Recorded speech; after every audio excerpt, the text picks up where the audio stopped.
मेरे प्यारे देशवासियों,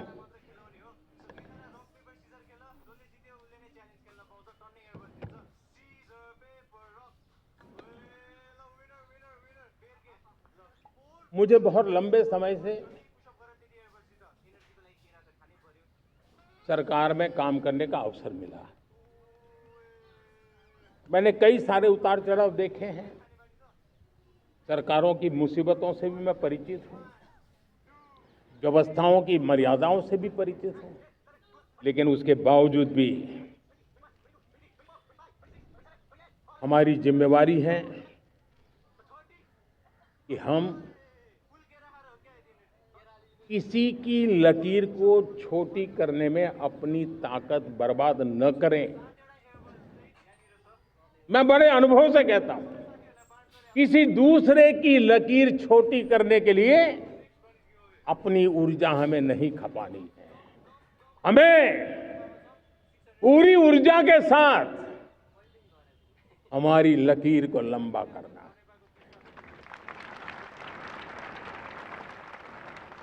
हम अगर अपनी लकीर लंबी करते हैं तो दुनिया भी हमारा लोहा मानेगी। आज जब वैश्विक परिस्थितियों में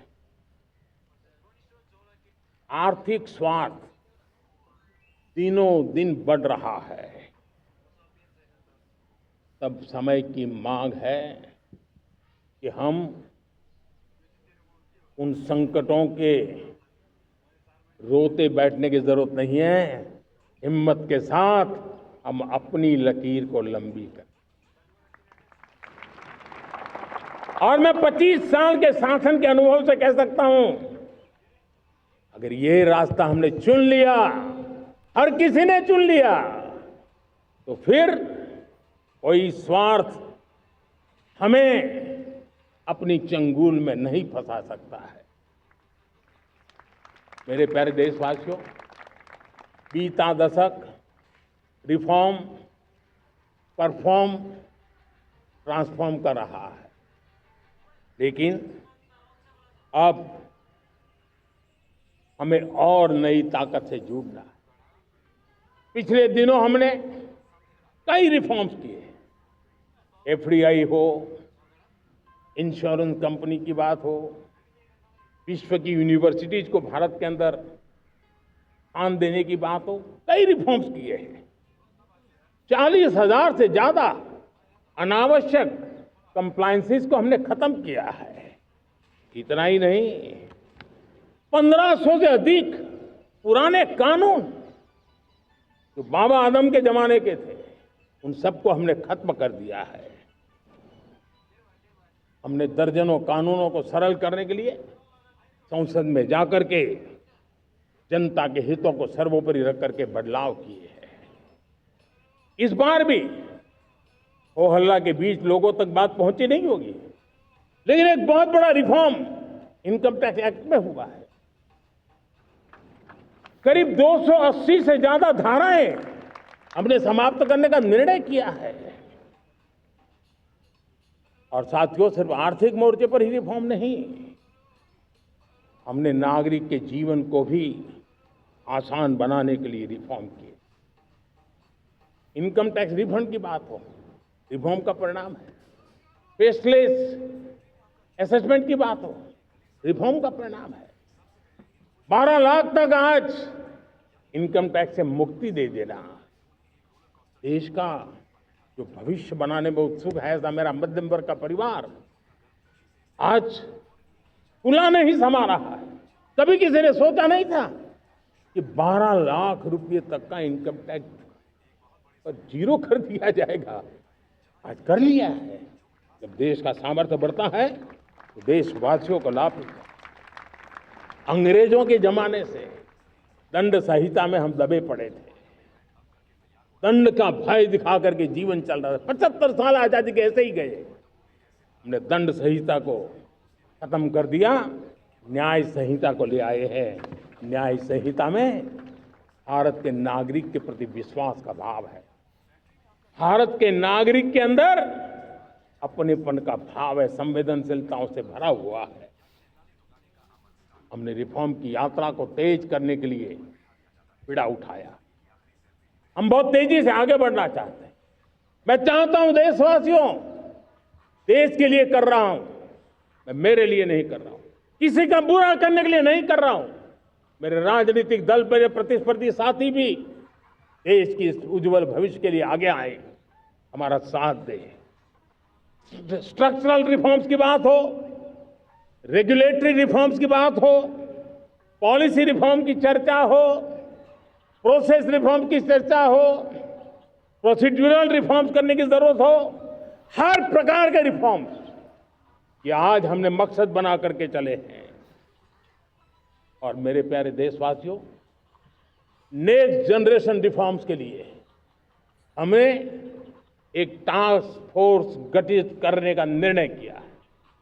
ये टास्क फोर्स समय सीमा में इस काम को पूरा करे, वर्तमान नियम, कानून, नीतियां, रीतियां 21वीं सदी के अनुकूल, वैश्विक वातावरण में अनुकूल और भारत को 2047 में विकसित राष्ट्र बनाने के संदर्भ में नए सिरे से तैयार हो और उसका समय सीमा में अपना कार्य पूरा करने के लिए इस टास्क फोर्स की रचना की है। साथियों, ये रिफॉर्म के कारण जो नए लोग अपना भविष्य बनाने चाहते हैं उनको तो हिम्मत मिलेगी। हमारे स्टार्टअप्स हो, हमारे लघु उद्योग हो, हमारे गृह उद्योग हो, उन लोग उद्यमियों को उनकी कंप्लायंस कॉस्ट बहुत कम हो जाएगी और उसके कारण उनको एक नई ताकत मिलेगी।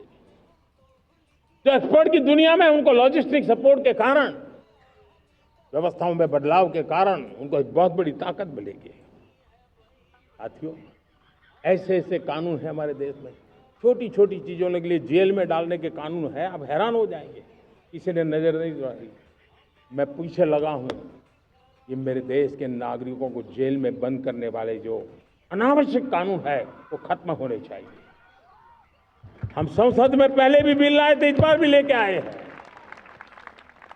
साथियों, इस दिवाली में आपकी डबल दिवाली का काम मैं करने वाला हूं। इस दिवाली में आपको एक बहुत बड़ा तोहफा देशवासियों को मिलने वाला है। पिछले 8 साल से हमने जीएसटी का बहुत बड़ा रिफॉर्म किया। पूरे देश में टैक्स के बर्डन को कम किया, टैक्स की व्यवस्थाओं को सरल किया और 8 साल के बाद समय की मांग है कि हम एक बार उसको रिव्यू करें। हमने एक हाई पावर कमेटी को बिठा करके रिव्यू शुरू किया, राज्यों से भी विचार विमर्श किया और मेरे प्यारे देशवासियों, हम नेक्स्ट जनरेशन जीएसटी रिफॉर्म्स लेकर के आ रहे हैं। ये दिवाली के अंदर आपके लिए तोहफा बन जाएंगे। सामान्य मानवीय की जरूरतों के टैक्स भारी मात्रा में कम कर दिए जाएंगे, बहुत बड़ी सुविधा बढ़ेगी। हमारे एमएसएमई, हमारे लघु उद्यमी, इनको बहुत बड़ा लाभ मिलेगा। रोजमर्रा की चीजें बहुत सस्ती हो जाएगी और उससे इकोनॉमी को भी एक नया बल मिलने वाला है। मेरे प्यारे देशवासियों, आज देश तीसरी बड़ी इकोनॉमी बनने के लिए समय तेज गति से आगे बढ़ रहा है। हम दरवाजे खटखटा रहे हैं और बहुत तेजी से हम उसको अचीव भी कर लेंगे। और कोई तो दिन होगा, मैं आपके बीच आकर के लाल किले की प्राचीर से ये खबर भी सुनाऊंगा।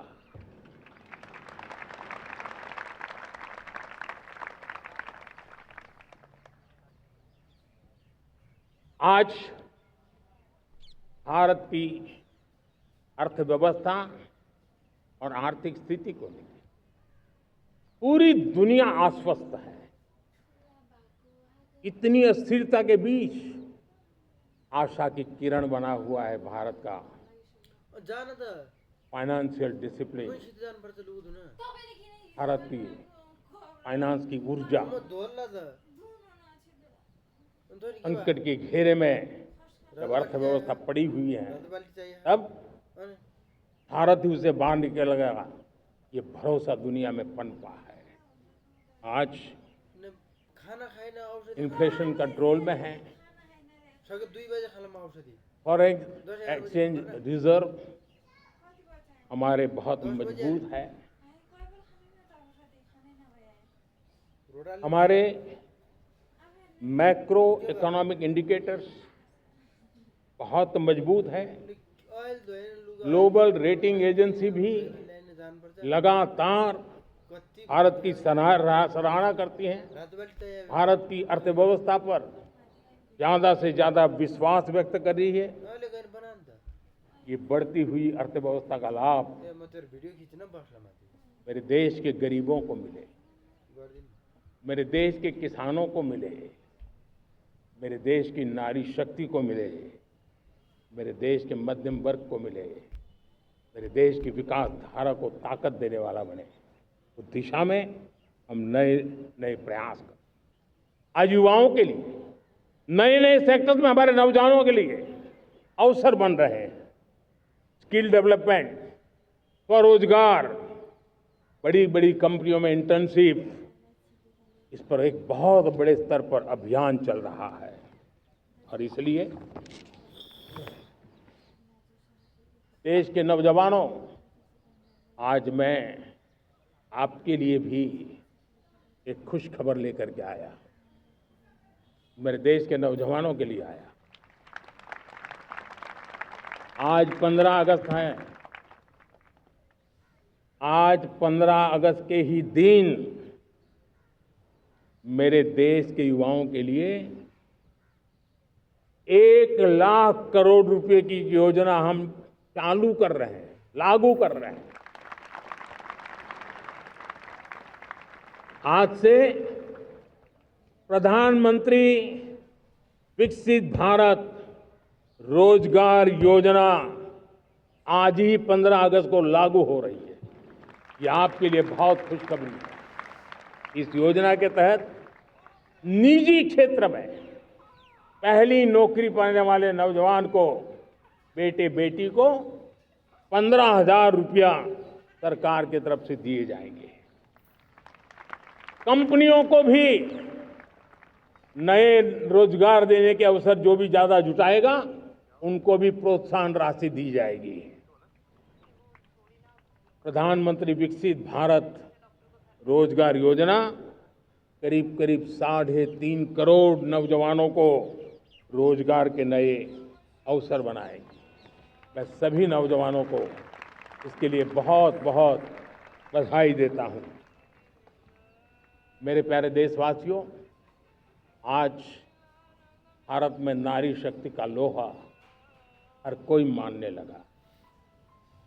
बढ़ती इकोनॉमी की लाभार्थी हमारी नारी है, लेकिन बढ़ती इकोनॉमी को गति देने में भी हमारी नारी का बहुत बड़ा योगदान भी, हमारी मातृशक्ति का योगदान है, हमारी स्त्री शक्ति का योगदान है। स्टार्टअप से लेकर स्पेस सेक्टर तक हमारी बेटियां छाई हुई हैं, खेल के मैदान में छाई हुई हैं, फौज में चमक रही है। आज गर्व के साथ नारी कंधे से कंधा मिलाकर के देश की विकास यात्रा में भागीदार हो रही। देश गर्व से भर गया जब एनडीए की विमेन कैडेट्स, उनका पहला पास आउट हुआ था। पूरा देश गर्व से भर गया था। सारे टीवी चैनल उसी के पीछे लगे हुए थे।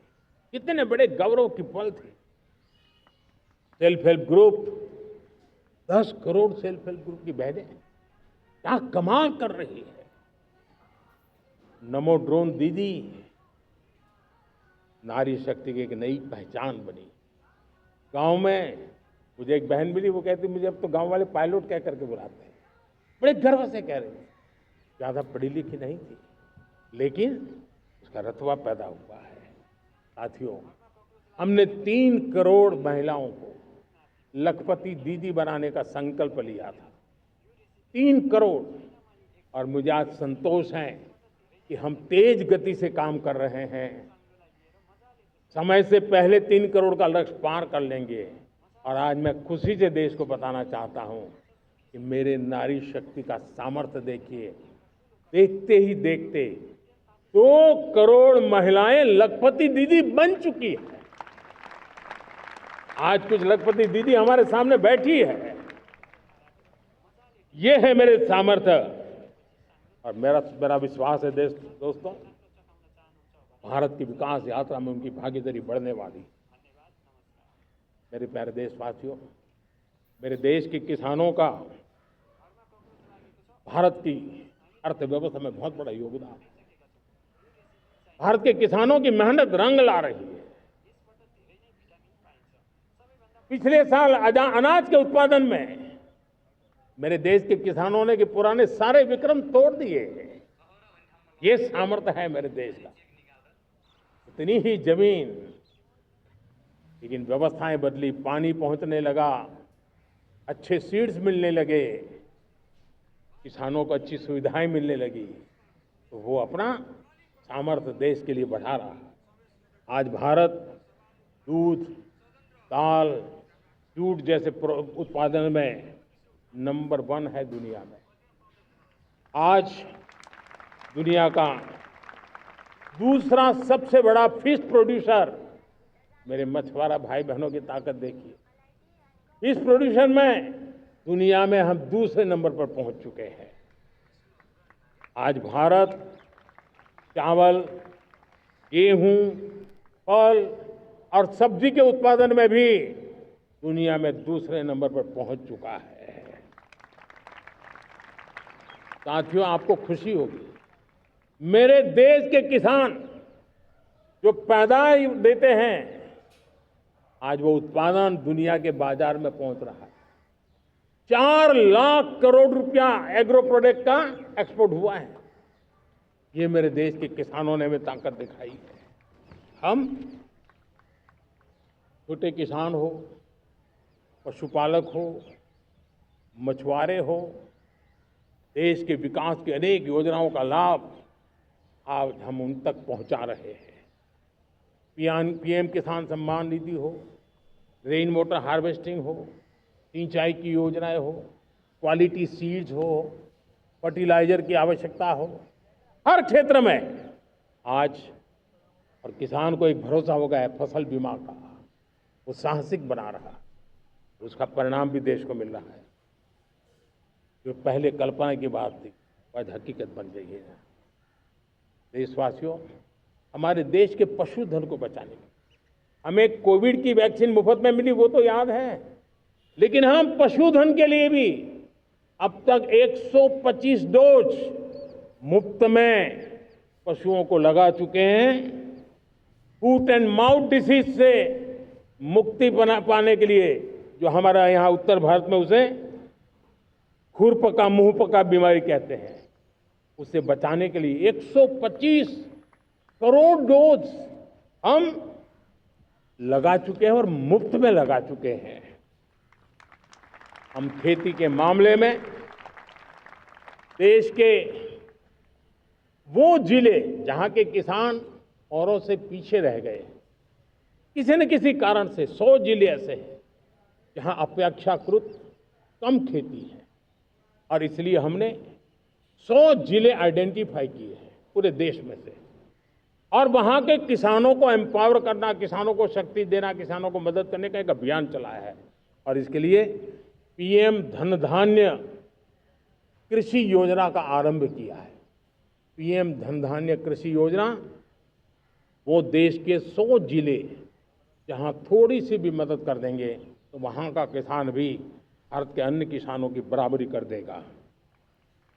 मेरे प्यारे देशवासियों, भारत के किसान, भारत के पशुपालक, भारत के मछुआरे, ये हमारी सबसे बड़ी प्राथमिकता है।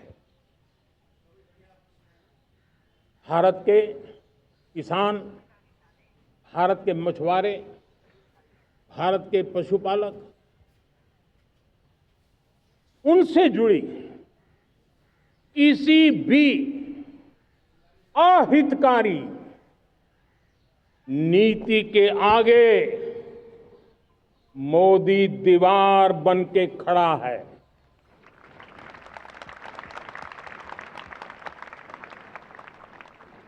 भारत अपने किसानों, अपने पशुपालकों, अपने मछुआरों के संबंध में कभी भी कोई समझौता नहीं स्वीकार करेगा।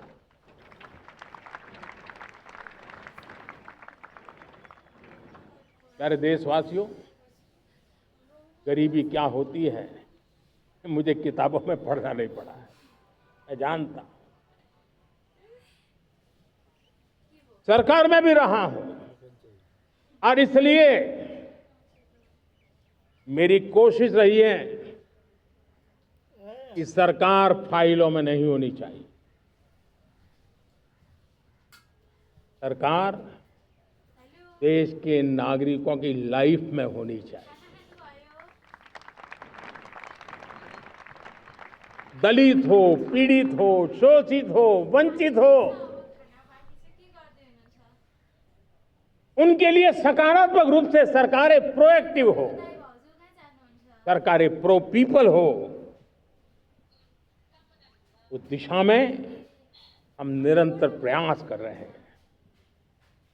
समाज के हर जरूरत व्यक्ति के लिए कुछ लोगों को लगता है कि सरकार की योजनाएं पहले भी आती थी। जी नहीं, हम सरकार की योजनाओं को जमीन पर उतार रहे हैं, सैचुरेशन पर बल देते हैं और सामाजिक न्याय का अगर कोई सच्चा एजुकेशन है तो सैचुरेशन में है, जिसमें कोई हकदार छूटे नहीं, हकदार के घर तक सरकार जाए और उसे अपना हक की चीजें मिले, उसके लिए हम काम कर रहे हैं। जनधन अकाउंट जब खोले गए ना, वो सिर्फ बैंक का अकाउंट था ऐसा नहीं है, उसे एक स्वाभिमान मिला था कि बैंक के दरवाजे मेरे लिए भी खुलते हैं, मैं भी बैंक के दरवाजे में जाकर के टेबल पे हाथ रख करके बात कर सकता हूं। ये विश्वास हमने जगाया है। आयुष्मान भारत ने बीमारी को सहने की आदत से मुक्ति दिलाने का और उनको अच्छे स्वास्थ्य के लिए मदद करने का काम, और जब हम वरिष्ठ नागरिकों को 5 लाख रुपए से ज्यादा मदद कर करके उनके आरोग्य की चिंता करते हैं, आज पीएम आवास 4 करोड़ गरीबों को घर मिलना मतलब जिंदगी के नए सपने वहां सजते हैं। वो सिर्फ 4 दीवारें नहीं है दोस्तों। रेहड़ी पटरी वालों के लिए पीएम स्वनिधि योजना, जो कभी ब्याज के चक्कर में फंसा रहता था, आज पीएम स्वनिधि से रेहड़ी पटरी वाला भी, और आपने देखा वो यूपीआई से पैसे लेता है, यूपीआई से पैसे देता है। ये बदलाव आखिरी व्यक्ति तक चिंता, लोगों की लाइफ में सरकार होनी चाहिए। उसी के कारण ये जमीन से जुड़ी योजनाएं बनती हैं और जमीन से जुड़ी योजनाएं जमीन पर उतरती हैं और जमीन से उतरी हुई योजनाएं जीवन में बदलाव लाने का एक सशक्त माध्यम बन जाती हैं।